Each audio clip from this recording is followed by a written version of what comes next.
Squirter. Hi, my name's Gaz, the Mini Painting Punk, and I just wanted to share a quick video with a little tip of something I do when I'm painting large groups of miniatures, and I'm trying to do it quickly and efficiently. I've watched a lot of speed paint tutorials. I've watched a lot of tutorials on painting large units of models efficiently, and it's not something I've really seen talked about. I might be wrong, there might be loads of you out there who do this already, and but because I've not seen many people talk about it, I thought I would. And what I'm talking about is having a benchmark mini. What I mean by that is when I'm painting a new unit of minis, is before I do anything else, is I'll take one miniature out of the unit and I will paint it from start to finish, base it and everything. As I'm sure you're aware, the standard way and one of the most efficient ways of painting large groups of minis is to paint one part of each miniature and then move on to the next part until you've made your way right through the unit.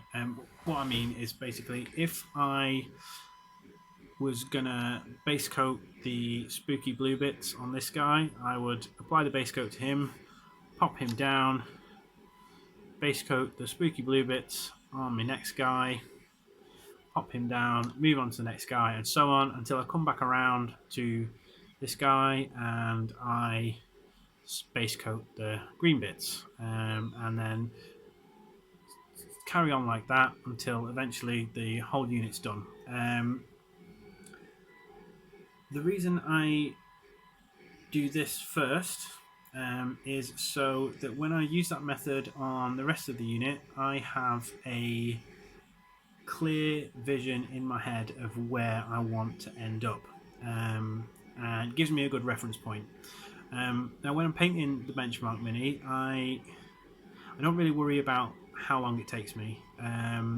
I'll take my time with this one, and that might seem slightly counterintuitive from a speed painting perspective, but what it will do is it gives me that point of reference, and it will allow me to sort of make a plan of attack.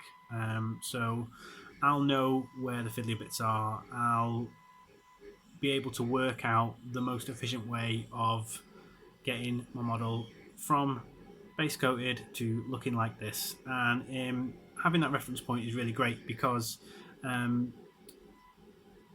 of the things I won't get stuck on when I'm painting the rest of the unit is deciding halfway through, oh, I'm getting the cowl now. Do I want it to be purple? Do I want it to be red? Do I want it to be black? And it gives me that point of reference. And if I ever get stuck painting through the rest of the models, I'm not sure what colour this part shall be, I've always got this one to go back and refer to, so I know exactly what I'm doing. So it does, even though I've spent a little bit of extra time on this, it allows me to get the rest of the models painted really quickly and really efficiently. This only really applies if it's a new model that you're painting for the first time, if you're not following somebody else's painting guide or painting it in the sort of standard colours that Games Workshop gives tutorials for. And yeah, I just found this super helpful. Haven't really seen anybody else talk about it, so hopefully this will help some of you out there too. If you did find this useful, then you can give me a like, drop a comment and subscribe to the channel. That would be lovely. So yeah, just a quick tip. Thank you very much for watching, and until next time, goodbye.